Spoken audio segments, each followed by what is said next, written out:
garuriro uko kwizerana tw'ubu tugufite mu mitima tuzakunambaho rwose niyo byaba ngombwa gupfa.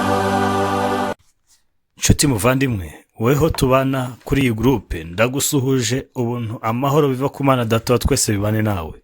Nongeye kuguha ikaze muri cya cyigisho cya gatatu mu gitabo cya Daniel n'ibyahishuwe cyanditswe na Uriah Smith, kitubwira ku bijyanye n'ubudahemuka bugeragereshwa umuriro. Tukaba tugeze ku gice cyaho cya gatatu, paji yaho ya 54 ku murongo wa 19. Dusenge. Turagushimye Data, uri Imana y'urukundo, Imana igira neza, icyubahiro kibi cyawe. Tuguhaye umwanya kugira ngo tugire byinshi twigira kuri aba basore batatu twabonye baguhamije mu gihe cyabo, kandi ukeneye yuko natwe tuguhamya muri iki gihe. Nuko rero tubere byose kuko uri Imana, mu izina rya Yesu. Murongo wa 19 utangirana na Nebukadinezari nanone, aho ejo hashize twabonye abasore batatu bahamije Imana badatinya, bagerageza no kubwira umwami yuko nubwo yabasubirishamo ibyo bavuze bwa mbere rwose ari nabyo bamubwira bwa kabiri.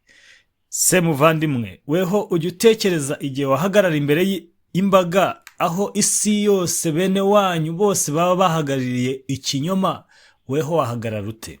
Murongo wa 19, Nebukadinezari azabiranwa n'uburakari, mu maso ye hahinduka ukundi, areba Saduraka, Meshake na Abedenego n'igitsure, ategeka ko benyegeza itanura inshuro tanura ngo rishyuhe uko ryari rikwiye kwaka 7, maze atoranya abanyambaraga bo mu ngabo ze, ategeka ko kubaboha Saduraka, Meshake na Abedenego ngo babajugunye mu itanura ry'umuriro ugurumana.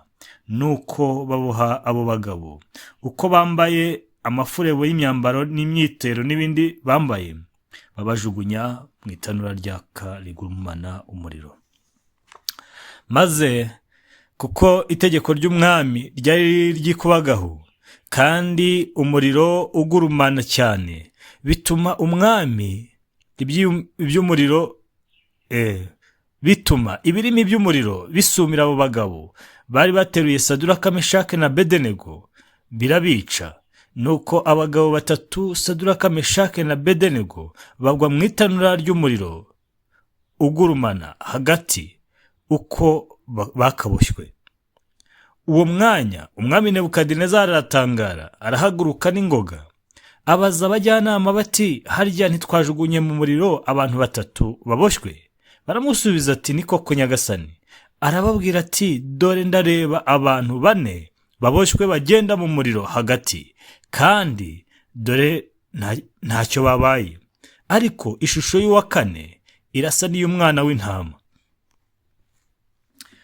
Ntabwo Nebukadinezari yari umuntu uzira amakosa n'ubupfapfa umwami wese ukomeye ashobora kugwamo mu buryo bworoshye. Kubera kwangizwa nuko afite ububasha butagira ubukoma imbere, ntiyashoboraga kwihanganira gusuzugurwa cyangwa kuvuguruzwa.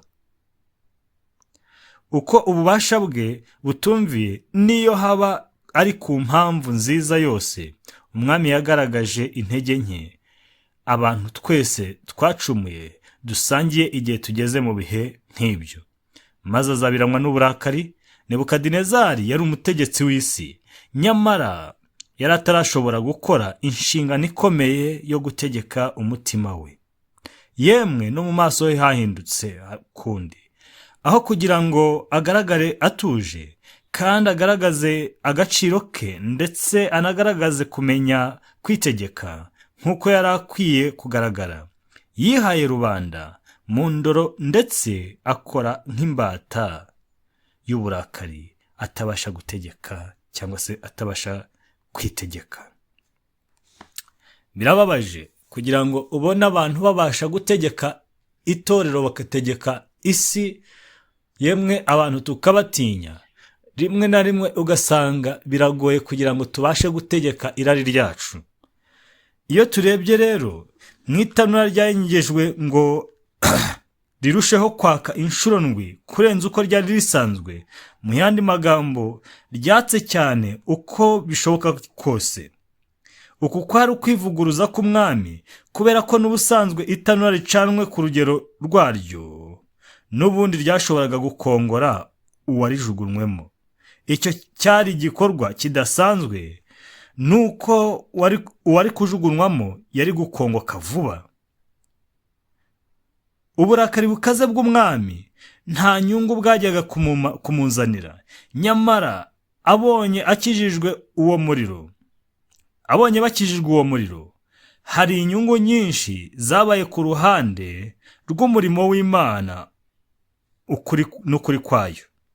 Kubera ko umuriro wari ukabije kwaka, niko igitangaza cyarushagaho gukomera ndetse gikora ku mitima ya benshi igihe abo bahungu bari barokowe uwo muriro.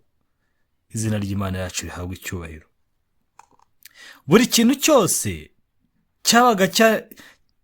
cyose cyabaga cyashushanyaga gukomera kw'Imana. Abaheburayo babohanywe imyenda yabo, nyamara basohotsemo nta n'umwotsi w'umuriro ubanukaho. Abasirikare b'abanyambaraga kurusha abandi baratoranijwe ngo babajugunyemo, nyamara umuriro wabatwitse mbere y'uko bawegera. Nyamara Abaheburayo ntacyo wabatwaye, nubwo bari bari hagati y'ibirimi byabo.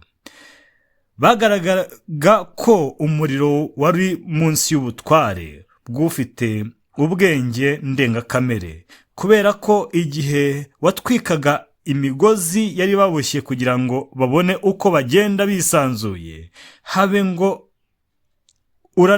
uranababura imyambaro yabo. Bakibohorwa ntibahise basimbuka ngo basohoke mu itanura, ahubwo bagumyemo kubera ko umwami yari yabashyize mu itanura. Ubwo rero niwe wagombaga no kubahamagara bakavamo. Kandi nanone ishusho y'uwa kane wari kumwe nabo, kandi bashoboraga no kwishima bakanezerwa kubwo kuba bari kumwe nawe. Haleluya! Bakanezerwa, bari bari mu itanura ry'umuriro. Nk'uko byagendaga, bari mu byishimo n'ibinezeza byo mu rugo rw'ibwami. Nimureke mu bitugerageza byose, mu mibabaro yose, mu kurenganwa kose no mu mpatanwa zose, tube turi kumwe n'ishusho y'uwa kane, kandi ibyo birahagije. Nagira ngo mwibutse iki ngiki, bantu b'Imana, igihe duhagarariye Imana, mbere yo gukangishwa tujye tuzirikana yuko hejuru y'abadukanga hari ukuboko kuruta ukwabo. Tujye tuzirikana yuko igihe duhagarariye Imana mu ijuru badasinzira, barajwe inshinga no kubona abana b'Imana bakora iby'ijuru ryategetse, kugira ngo naryo rikore ibyaryo. Uburinzi bw'Imana buruta ubw'abandi bantu bose bo ku isi. Uburinzi bw'Imana n'imbaraga zayo, iyaremye umuntu ntabwo yananirwa kumurwanirira igihe ayihagarariye. Ni ukuri bavandimwe, dukwiriye gutekereza, ese Nebukadinezari yakuye hehe ishusho y'uwa kane? Nta handi. Inshingano ba Daniyeli bakoze bageze i Babuloni, yahishuye yuko hari uzaza hanyuma agacungura ikiremwa muntu, ari we Yesu Kristo. Maze iyo shusho y'umwana w'Imana uzaza iguma mu mutwe wa Nebukadinezari. Uyu mwanya rero nguhaye kugira ngo nawe uhishurirwe n'ubuntu bw'Imana uburyo ukwiye guhagararira ijuru, kandi naryo rizaguhagararira. Nibyo ngusabira, nanjye risaba mu izina rya Yesu. Amen.